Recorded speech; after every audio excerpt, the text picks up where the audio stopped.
Hello friends, welcome to my channel on security. So in my previous videos, we saw a bunch of things, a bunch of technologies. First of all, we started with what are keys, how keys are created. I'm talking about digital keys. So how digital keys are created, how they are packaged into something called certificates, different types of certificates, X.509 and GPG certificates, and then we saw how these keys are used to encrypt and decrypt data. We saw how encryption and hashing combination is used to generate digital signatures and how digital signatures are verified. And then in my last video, we saw how digital signatures are packaged along with the file. There are various types of files, and each file, the way you sign a file depends on the type of file. There's a PECOF file or ELF file or a text file or a raw data file. So depending on the type of file, the signature generation as well as packaging of signature varies. We saw various types of signature packaging, either enveloped or appended to the file or somewhere inserted. The signature is inserted in the file, or in some cases the signature is detached from the file. So in case you're not familiar with these things, you can check out my previous videos that will give you some sort of a background knowledge on these technologies. They're not exhaustive, but it'll give you a brief introduction on what these things are. Now let's move on to my next topic, which is secure boot. So we'll see how these technologies are used to implement secure boot. We'll see what secure boot is, how it actually functions, and at the later part, in the end of my presentation, I'll show you a demo on how a part of secure boot actually functions. We'll sign some binaries, and then we'll see how they're verified during boot process. All right. So before jumping on to secure boot, let us see how normal boot functions. So on a device, a laptop or a desktop or a server or any device which has say, a CPU, typically the device will have a flash where some FPGAs or some code will be running, and the board will have a CPU, um, which will, and there will be a BIOS or a UEFI, Unified Extensible Firmware Interface, which is a replacement for a BIOS. It does all the firmware functionality akin to BIOS. And then there is a bootloader. So the BIOS or UEFI generally sits in a flash. Then there is a bootloader, grub or iPXE, which sits in the disk or in which is part of the ISO. Um, and then there is a kernel and initrd, which again is part of ISO or disk. And then we have a whole bunch of applications, RPMs, kernel modules, all sorts of files running as in the application domain. So this is the layout of the disk or a system, bootable system. So when you power on the device, typically the CPU is the first thing, and the CPU comes out of reset and it jumps to a predefined location in the flash, and that is where the BIOS is present. Now this is something hardwired, depending on the board which you are using. So a CPU generally, when it comes out of reset, it has a predefined location where it jumps and starts executing whatever code is there. And at that predefined location, the BIOS or the firmware is present. Now the BIOS starts running. Once the CPU comes out of reset, it starts executing BIOS. BIOS starts running. It does all the initialization, and when it's done with its job, it hands over the control to bootloader. So bootloader like grub or iPXE, typically they load the kernel onto memory. They either get the OS from some remote location like iPXE and dump it onto RAM, or load the kernel into RAM and start executing the kernel. So the control now goes from BIOS to grub, from grub to kernel. Now the kernel starts executing, and then the kernel launches all these applications. So this is how a typical boot chain, a non-secure boot chain would work. Now we'll see why secure boot. See, uh, so any malicious code. So since BIOS, bootloader, kernel, applications, these are all software. Now, any malicious code can go and modify any of these software, and it can turn off, say for example, rootkits or bootkits. They can install code which malicious code in your system, which can be running and which can act as a command and control center for all the hackers. They can transmit your system data to outside world. They can uh, so any remote controller can launch attacks from your device. You can compromise your data. All sorts of problems can occur given that your system is simply executing whatever code is present on the box. So now a way to mitigate this is to build a trust boundary. Now, trust boundary is something like a domain, a peripheral wall around you, around the device, where whatever is there inside the wall is trusted. So whatever executes inside the trust boundary uh, is something which can we can be assured that it is safe. Now, to build a trust boundary, you have to start from somewhere. Typically, hardware becomes the root of trust. So the typical understanding is on these devices, unless somebody goes and tampers physically, your hardware is assumed to be secure enough. It is safe and secure enough, and you can assume your hardware to be the root of trust. We'll see how various vendors like Microsemi, there's a reference link for Microsemi where they have detailed how they are implementing FPGA based secure boot, and there's a link on Intel secure boot as well. So these mechanisms rely on something like a hardware root of trust. So once the hardware root of trust comes up, the system blindly trusts the hardware, and the hardware starts validating each and every module, each and every stage, and it verifies that the next stage which is going to execute is not tampered.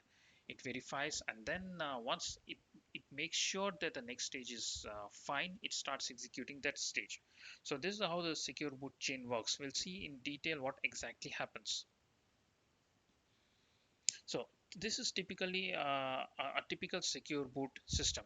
Remember in our previous this is in our previous non-secure boot mode, we had the CPU, BIOS, grub, kernel, initrd, and applications. And in a secure boot mode, what we have is something called a signature. Each of these software has a digital signature associated with them. BIOS has its signature, bootloader has its own signature, kernel, initrd. Sometimes kernel and initrd get combined into a single file and it has a single signature. And in some cases, these could be two separate files with two different signatures, two separate signatures. And then all our applications can have their own signatures. So what is the signature? The signature here represents a digital signature. So if you're not familiar with digital signatures, you can probably go back to my previous presentations and to get an idea on what digital signature is. So apart from these software having digital signatures, there is a tweaking in the root of trust. So there are solutions like Intel BootGuard, where a CPU itself has some code embedded inside it to verify digital signatures.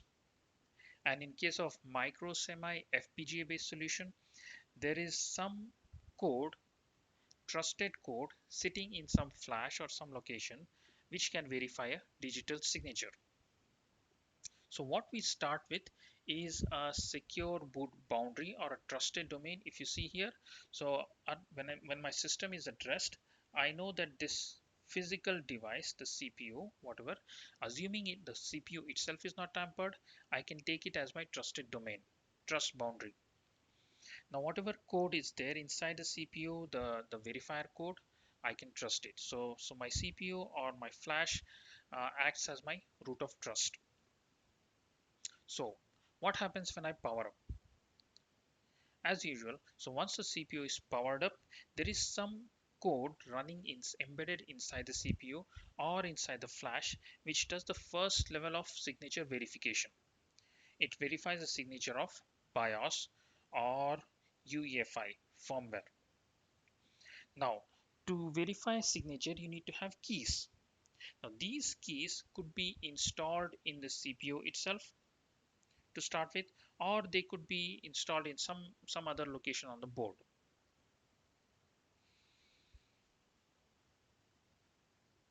Now, with those keys, the signatures of my BIOS is verified. That becomes the first stage. Now, once the BIOS signature verification is done, my device knows that whatever BIOS code is there is now verified. It is not tampered in any way, and I can start executing it. So now the BIOS starts executing, and again it does its all job of where initialization and all that. And before handing over control to bootloader, there is a second stage of verification. Remember, the bootloader also has a signature. Now, each of these grub or IPXC, they have their own individual signatures. So the BIOS then goes ahead and verifies the digital signature of my bootloader using keys which, which could be inside the CPU or which could be inside the BIOS. Somehow there are different mechanisms by which you could add keys. We'll look at one of those in my demo. So the BIOS will have somehow gets the keys from some source. So these are public keys. Remember, the signatures are itself generated using private keys by the owner, and the public keys, corresponding public keys installed in the CPU or in the BIOS. So the BIOS verifies the signature of bootloader, and once the verification is fine, it gives control to the bootloader. Now the bootloader starts, so this happens in a chain. The bootloader starts executing, and then again it goes and verifies the signature of kernel, initrd. So once the kernel signature verification is fine, the control is transferred onto kernel. Again, once the kernel starts running, then it verifies the signatures of all the applications. Now again, there could be hundreds or thousands of applications. There are various ways to verify application signature. So various technologies are there to verify application signatures, but the crux remains the same. Each of these applications can have a digital signature attached to it. So application is again, end of the day, it is a binary. It could be a ELF file in most cases if you're talking about Linux environment. Now these ELF files can have digital signatures appended to that. There could be kernel modules which will again have digital signatures appended to that, and the kernel will verify all these signatures before launching them. Once the application signature is verified, you start launching those applications. So in this way, the whole secure boot chain is verified, right from the hardware to applications. So a system, a person can be assured that once I verified a digital signature, whatever code to which that signature belongs is not tampered in any way, and that can be trusted and executed. So this is how typical secure boot chain works. Now we look at a demo. So what I have for demo is a UEFI firmware which I've built. There are instructions to download the source code and build a UEFI firmware from this link, uefi.org. It's not too complicated. If you spend some time, you can figure out how to pull a Git workspace, set the right flags, and build a secure boot enabled UEFI firmware. So the first step, what I've done is build a UEFI firmware, and the second step is I have built the kernel and initrd. So again, there are instructions on how to download the Linux kernel source code and build it. So I have built generated two files. One is a kernel and second is initrd. Now I have, so once I have these things, I need to digitally sign my kernel. To sign the kernel, I have generated a RSA. I'll generate a RSA key pair, and I'll use some tools. I'll use SB sign to sign the kernel, and then I'll copy my kernel initrd as well as the signature, the the public key. So I'll copy all these files onto a disk, and I'll bring up my system using kmove. So we'll see all those things in my demo now. All right. So what I have here is UEFI.bin.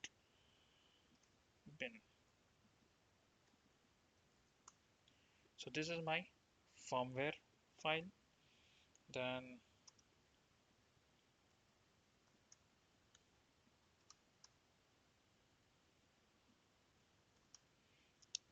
so this is my Linux kernel. All right. Okay. And here is my initrd file. Okay. I have created keys here. Just dump. Okay. So I have all these files. Now let me create a key. So this is the command to create a key here. A key pair. OpenSSL xFinan blah blah blah. Okay. So what I've done is I've created a private key and a public key in a xFinan cert. Now I'll use this key to sign my kernel. So I'm using the tool called SB sign to sign my kernel.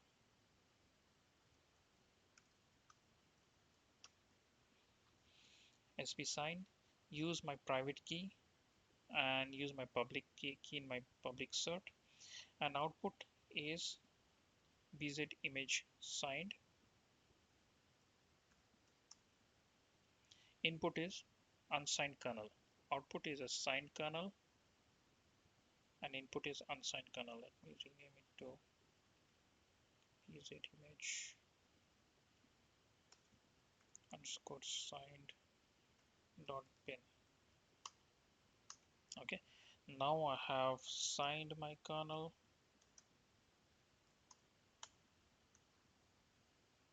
All right, so let me start.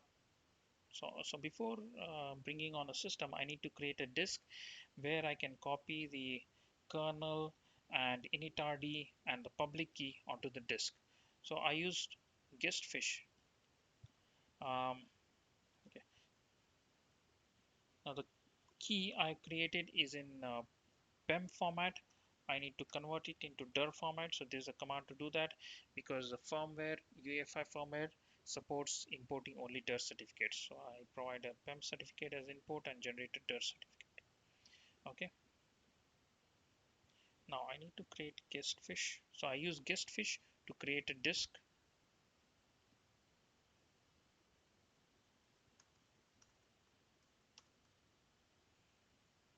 This disk of size 100 MB. Create a few partitions. Copy my unsigned kernel into this. Copy initrd image into this. I'll also copy signed kernel.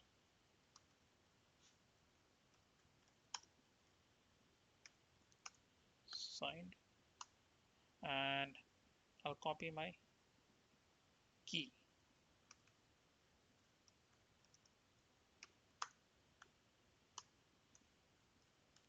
Okay.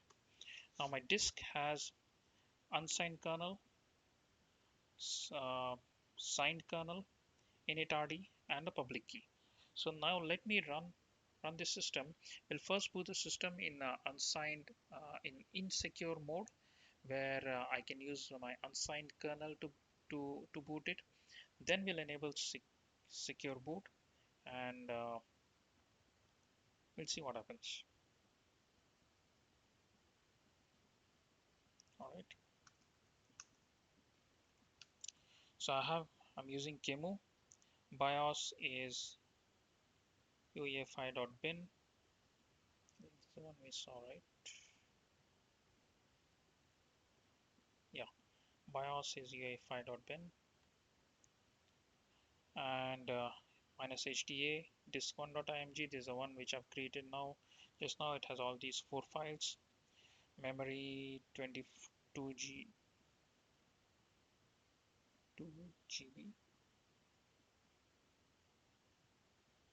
Okay, SMP, blah blah blah. These are the typical options for Kemo.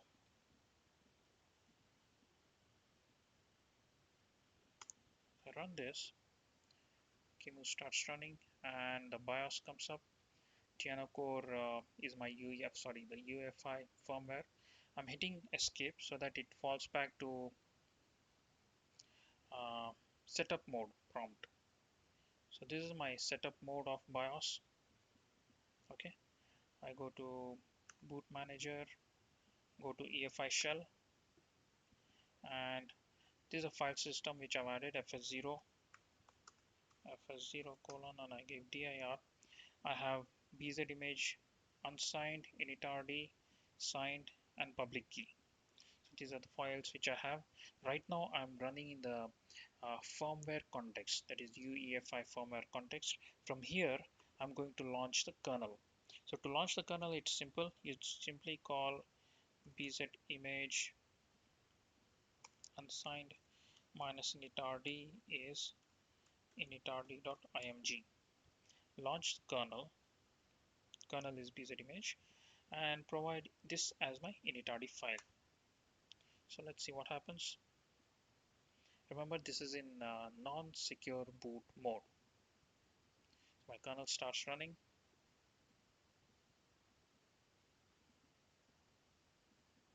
Okay, that's it. Uname minus a linux ps ls pwd, things are fine. Okay, see, uname minus a linux.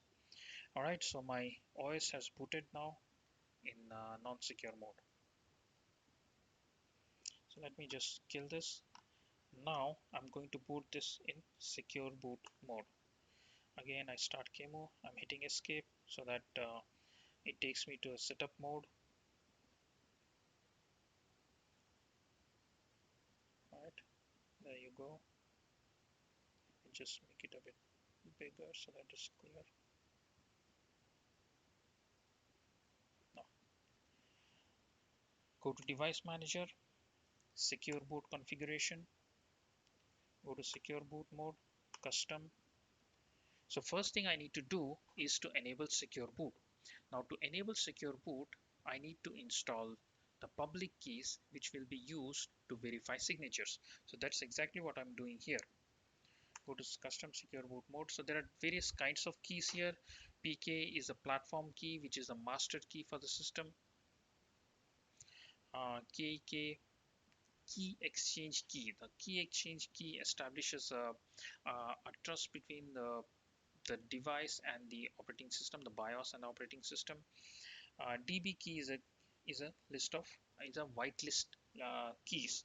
So if any of your binaries is signed by a key which is present in DB key, then that binary will be allowed to execute. So what happens is when you're trying to when the firmware is trying to execute a binary, it checks for the signature. It verifies the signature. So if the signer of that signature is present in the DB list, then the file is allowed to execute. If the signer of that file is not present in either DB or any of these, then the file is not allowed to execute. So I'm going to add a signature into DB first. Enroll signature. Enroll signature using file. There's a file system which I've created. My public cert here. Okay, commit and exit. So I've installed my public keys into BIOS or the firmware. Now these keys will be used to verify signatures. I'll also add the same to PK, which is the platform key.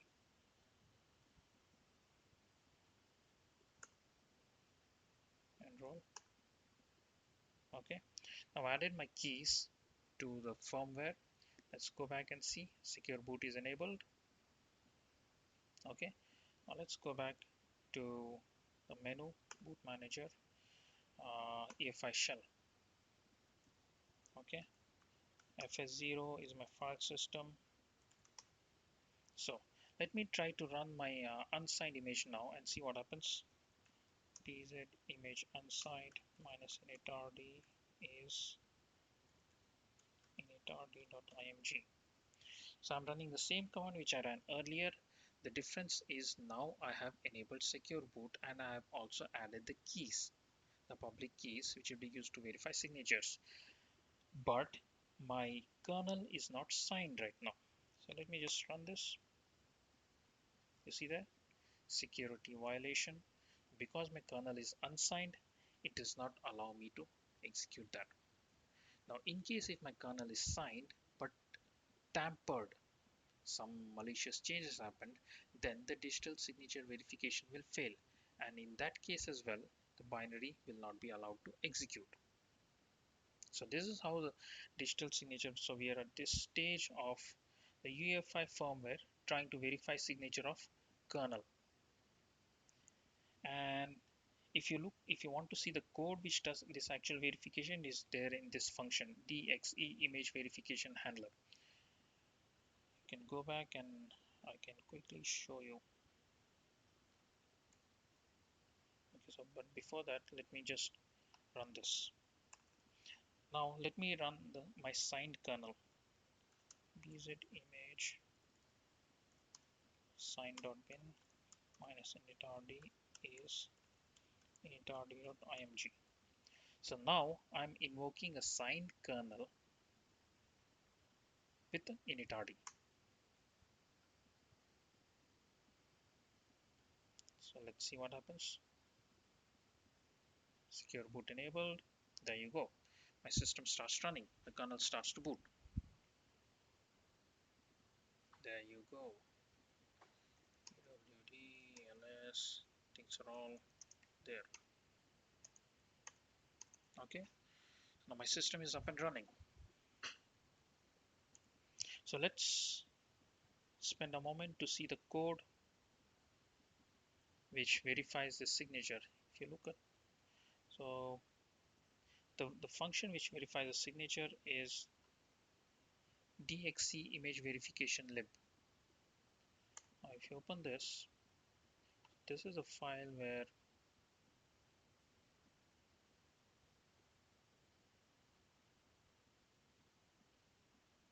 yeah, it is a function DXC image verification handler. This is the function which does this actual verification. You see, the DXC image verification handler does the actual verification of this signature of kernel. And you can go to this code, DXC image verification handler. All right. So this is the actual function where image verification, where the signature verification is happening. You can browse through this code to get an idea on how the actual signature verification happens. All right, this is all open source code, so you can use it's accessible to everyone.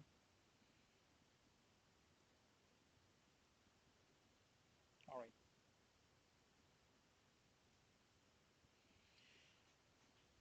So we've seen how UEFI firmware tries to execute in secure boot mode. It tries to execute unsigned kernel and the execution is aborted. And then we try to execute a signed kernel in secure boot mode and the kernel starts to execute. So that is a small demo of Linux secure boot with UEFI firmware.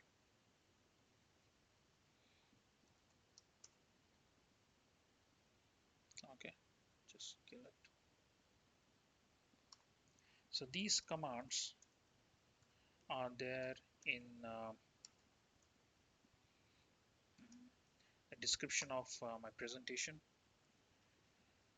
So there are commands to create keys, sign the kernel, uh, generate a dir format of my certificate, then commands to create a disk and copy files to it, and commands to launch BIOS and launch with a disk which contains my kernel and init.rd, and a pointer to the file where the code verification of kernel happens. All right, so there are a bunch of references available on the net to for secure boot. There's a micro semi secure FPGA based secure boot solution provided. These are the links to that. Then Icon Labs also has a secure boot solution available. Intel Boot Guard, not much of information available, but from whatever I could get my hands on, it's pretty. So the CPU, it states that the CPU has a verification code inside it, which does a signature verification, and some pointers to Linux uh, internals for secure boot in the Linux magazine. All right, folks, so that's all I had. As always, I'd be very happy to get your comments, feedbacks. If you want me to cover some topics, do let me know. And in case you want to get in touch with me, here is my LinkedIn address. So this address is also available in the notes section of my presentation. So as always, thanks for watching, and please do contact me and do get in touch with me for any comments or queries. And thank you so much for watching my video. Bye bye.